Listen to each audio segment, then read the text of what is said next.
Yeah, I mean, it's tough. It's every coach's frustration when you have to use challenges on out-of-bounds plays. I mean, it is what it is. But for teams to win 3 challenges in the first half, I don't know that I've ever seen that either. It's tough. But at the same time, for us, it started with our energy. Stop what you're doing, because this isn't your average injury story. This right here, this is what separates good from legendary. While most players sit out, chill, and rehab when they're injured, Caitlin Clark, oh no, she turned her injury into a classroom session. Head coach Stephanie White didn't just bench Clark, she gave her a mission, a tactical, behind-the-scenes, brain-expanding assignment that turned her from star player to sideline general. Shout out to Stephanie White. The Fever coach stood up for her team.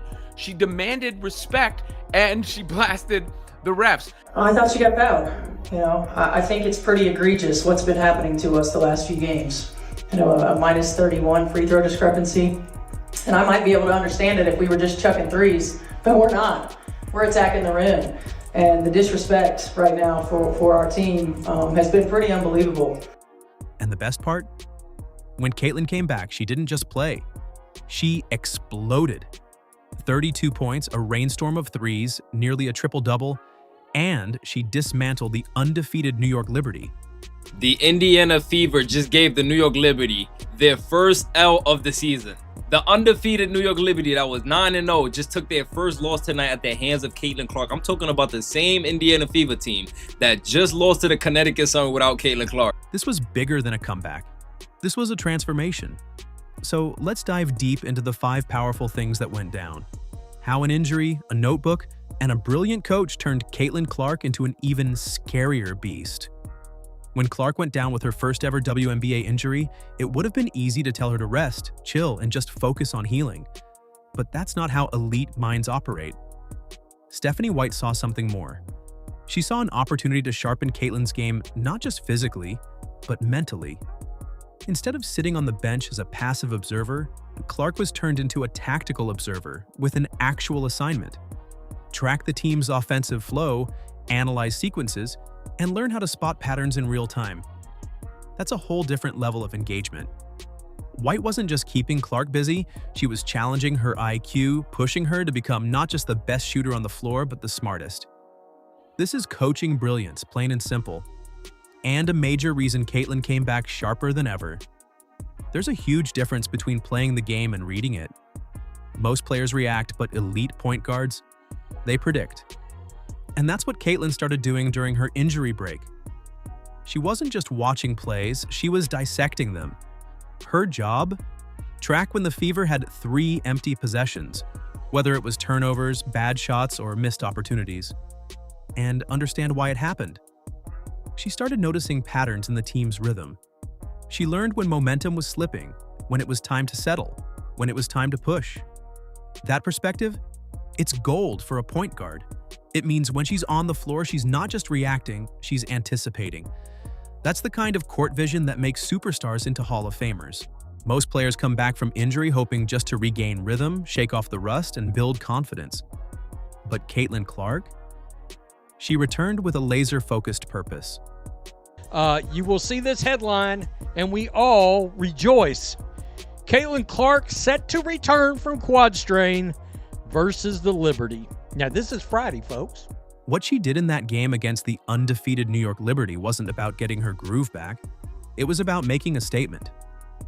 Her 32-point eruption wasn't a heat check performance. It was a strategic execution of everything she studied while off the floor. She had a plan, and every shot, every pass, every decision felt like a page ripped out of her sideline notebook. One of the greatest single half performances I've ever seen. We would have seen had she been playing, and guys, she almost had a triple-double in this game. 8 rebounds, 9 assists, 32 points. By the way, let me point, and 2 block shots. You could see the control she had. She wasn't rushing anything. She knew exactly when to pull up from deep, when to drive, when to reset the play, and when to let the offense breathe. That's not something you learn overnight. That's the result of sitting courtside, watching every offensive sequence unfold like a puzzle and realizing where the gaps were. Now she's solving those gaps in real time as a player. And her performance wasn't just numbers, it was poise, it was presence. She picked apart one of the best defenses in the league like she'd been watching them in slow motion for weeks. Because she had. This wasn't adrenaline, it wasn't just passion or I missed the game energy. This was execution. The game slowed down for her because she had already played it in her mind 100 times. Every three-pointer she hit wasn't just momentum. It was methodical. She knew where the openings would be. She knew when to attack, when to facilitate, and when to space the floor. That kind of performance turns the heads. And not just from fans. Even NBA legends like LeBron James were publicly praising her. Why? Because this wasn't just a hot game. It was a mature, high IQ, next-level performance that you only see from seasoned professionals who've mastered their craft. Caitlin's comeback wasn't about emotion. It was cold-blooded, calculated basketball, and it was terrifyingly effective. Before her injury, Caitlin Clark was already viewed as the face of the Indiana Fever, their star, their scorer, their spark plug. But leadership? That's a whole different beast. Leadership isn't just about being the loudest voice in the huddle or the highest scorer. It's about feel. It's about awareness. It's about knowing what the team needs, not just what you can give. And the offensive scouting assignment Stephanie White gave her cracked open that layer of leadership inside Clark. She wasn't just asked to look at plays, she was told to track habits. That's way deeper. Habits reveal patterns. When the offense gets too ISO heavy, when the ball stops moving, when players rush shots, when spacing collapses. Caitlin was tasked with noticing those moments when the team went 3 or more possessions without a score. And why? Were they taking poor shots?